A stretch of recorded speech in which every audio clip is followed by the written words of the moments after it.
카리브해에 자리한 작은 섬나라 아이티. 뜨거운 태양과 습한 바람, 그리고 가난과 신앙이 공존하는 이 땅엔 아주 오래전부터 사람들의 입을 타고 내려온 이상한 이야기 하나가 있습니다. 죽은 사람이 무덤에서 깨어나 감정 없이 움직이는 존재가 된다는 전설. 그들은 스스로를 좀비라 부르지 않지만 아이티 사람들은 오래전부터 알고 있었습니다. 그건 단순한 괴담이 아니라 누군가에 의해 만들어진 살아있는 시체라는 것을. 외부 사람들은 믿지 않았습니다. 그저 무속신앙이 만들어낸 미신이라고 여겼죠. 하지만 그 전설이 어느 날 실제 이름과 함께 현실 속에서 모습을 드러냅니다. 1962년 카리브해의 섬나라 아이티. 북부의 한 조용한 시골 마을에서 한 남자가 갑작스럽게 쓰러졌습니다. 그의 이름은 클라르비우스 나르시스. 이후 벌어질 일들을 아무도 예감하지 못했죠. 그는 쓰러진 직후 그는 고열과 극심한 몸살 증상을 보였고 가족은 급히 그를 인근 병원으로 이송했습니다. 하지만 그의 상태는 눈에 띄게 나빠졌고 의료진도 원인을 정확히 알지 못한 채 경과를 지켜볼 수밖에 없었죠. 그리고 입원한 지 며칠 뒤 병원 측은 결국 나르시스에게 사망 판정을 내립니다. 의사가 직접 작성한 공식 사망 진단서도 발급됐고 모든 기록은 철저히 남아 있었죠. 그의 장례는 곧바로 치러졌습니다. 가족과 마을 사람들이 지켜보는 가운데 나르시스는 전통적인 방식에 따라 묻혔고 그의 죽음은 슬픔과 함께 마을에서 잊혀져 갔습니다. 그렇게 시간은 흘렀고 사람들은 나르시스의 이름을 더 이상 입에 올리지 않았습니다. 그렇게 조용히 지나간 18년. 하지만 그 오랜 침묵은 1980년 충격적인 사건으로 깨어나게 됩니다. 1980년 나르시스를 잊고 살던 어느 날 마을 근처에서 낯선 남자 하나가 사람들의 눈에 띕니다. 그는 다가와 조용히 말했죠. 나는 클라르비우스 나르시스입니다. 이미 18년 전에 죽은 사람의 이름이었죠. 처음에는 모두가 믿지 않았습니다. 사람들이 기억하는 나르시스와는 너무나 달라 보였고 무덤 속에 묻혔던 그가 어떻게 다시 살아 돌아올 수 있겠냐며 고개를 저었죠. 하지만 그 남자는 가족들의 이름, 과거의 사건들, 죽기 전 마지막 대화까지 기억하고 있었고 지문 감식 결과까지 일치하면서 그가 진짜 클라르비우스 나르시스라는 사실이 증명됩니다. 나르시스가 살아 돌아왔다는 사실은 곧 마을 전체를 충격에 빠뜨렸고 언론과 의료계, 심지어 국제학계까지도 이 기이한 사건에 주목하게 됐죠. 그는 자신이 결코 죽은 적이 없다고 말했습니다. 병원에서 죽음 판정을 받긴 했지만 의식은 또렷했고 그 모든 과정을 지켜보고 있었단 겁니다. 하지만 몸이 움직이지 않았다고 말했었죠. 이처럼 사람들은 그저 믿을 수밖에 없었죠. 이미 장례까지 치른 사람이 다시 돌아오다니 말도 안 되는 일이었죠. 그는 병원 침대 위에서 자신의 죽음을 선언하는 의사의 목소리와 울고 있는 가족들의 모습까지 모두 똑똑히 기억하고 있었습니다. 장례가 끝난 뒤 무덤에 묻힌 그는 누군가에 의해 다시 꺼내졌고 그때부터 기억이 흐릿해졌다고 말했습니다.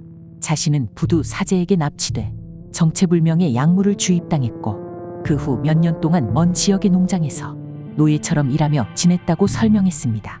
말은 제대로 하지 못했고 감정도 거의 느낄 수 없었으며 스스로가 누구인지조차 점점 잊혀져 갔다고 합니다.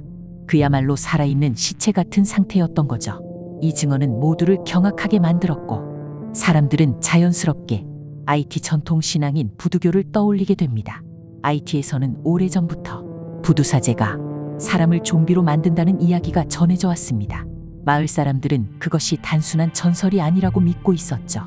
이런 의식을 행할 때 사용된다는 것이 바로 좀비 파우더로 알려진 가루였습니다. 이 약물은 사람을 죽은 듯 보이게 만들고 부활시킨 뒤에는 조종까지 가능하다는 말이 있었죠. 실제로 몇몇 지역에서는 부두사제에게 원한을 산 사람이 좀비로 다시 나타났다는 전설이 수십 년째 이어져 왔습니다.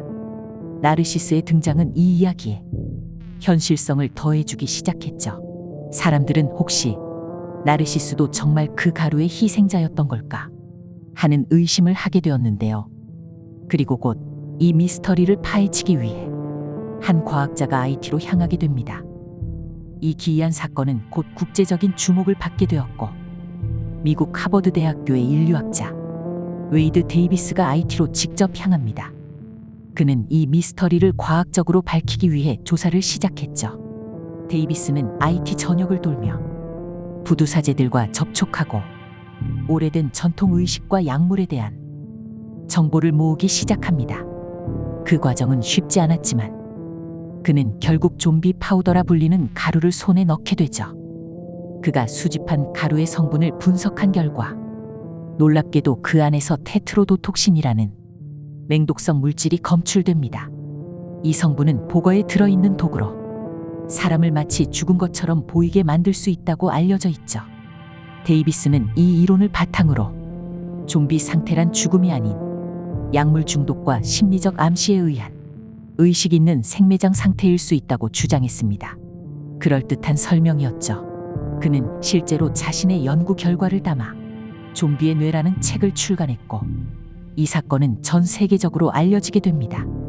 심지어 훗날 이 이야기는 영화로도 제작되었죠. 하지만 데이비스의 이론에 대해 모두가 고개를 끄덕인 건 아니었습니다. 일부 과학자들은 그의 분석이 충분히 입증되지 않았다고 지적했죠. 특히 테트로도톡신의 함량이 사람을 완전히 마비시키기엔 부족했다는 의견이 나왔고 그 효과가 그렇게 오랜 시간 동안 지속된다는 과학적 근거도 불충분하다는 반론이 제기됐습니다. 게다가 좀비 파우더의 주성분은 지역마다 다르게 나타났으며 정확한 제조법조차 명확하게 밝혀지지 않았습니다. 결국 약물만으로 설명하기엔 여전히 많은 부분이 애매모호하게 남아 있었죠. 어떤 학자들은 나르시스가 정신질환이나 해리성 기억장애를 앓고 있었을 가능성도 제시합니다. 죽은 척했던 것이 아니라 자신조차도 자신의 상태를 정확히 기억하지 못했을 수도 있다는 거죠. 결국 진실은 한쪽으로 기울지 않았습니다. 과학과 전통, 믿음과 현실 사이에서 이 사건은 여전히 절반은 사실, 절반은 전설로 남아있죠. 그로부터 나르시스는 마을로 돌아온 뒤 조용한 삶을 선택했습니다. 과거를 모두에게 말하지도 않았고 사람들과의 접촉도 최소한으로 줄였죠. 하지만 그의 존재는 언론과 대중의 관심에서 쉽게 벗어날 수 없었습니다. 국내외 기자들이 마을로 몰려들었고 TV와 라디오에서도 그의 이야기를 앞다퉈 다뤘죠. IT 사회는 이 사건으로 인해 큰 충격에 빠졌고 그동안 전설로만 여겨졌던 좀비의 존재가 다시 수면 위로 떠올랐습니다. 그리고 나르시스 사건 이후 비슷한 사례들이 하나둘씩 보고되기 시작했죠. 누군가 사망 판정을 받고 매장되었지만 얼마 뒤 다시 나타났다는 이야기였었죠. 하지만 일부 사람들은 여전히 이 모든 것이 조작된 이야기일 뿐이라고 말합니다.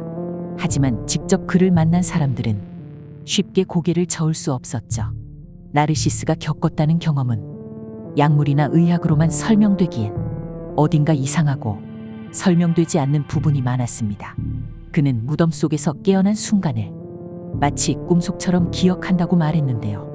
그 어두운 흙 속에서 숨을 쉴 수 없던 그 감각이 지금도 생생하게 떠오른다고 했죠. 우리는 죽음과 삶의 경계를 정말 명확하게 알고 있는 걸까요? 혹시 의학이 놓치고 있는 무언가가 이 세상 어딘가에 존재하는 건 아닐까요? 좀비는 허구일까? 아니면 우리 사회가 숨기고 싶은 진실일까? 클라르비우스 나르시스의 이야기는 그 어떤 결론도 내리지 않은 채 그저 조용히 세상에 던져졌습니다. 재밌게 보셨다면 좋아요, 구독 한 번씩 눌러주세요. 심야의 기록입니다.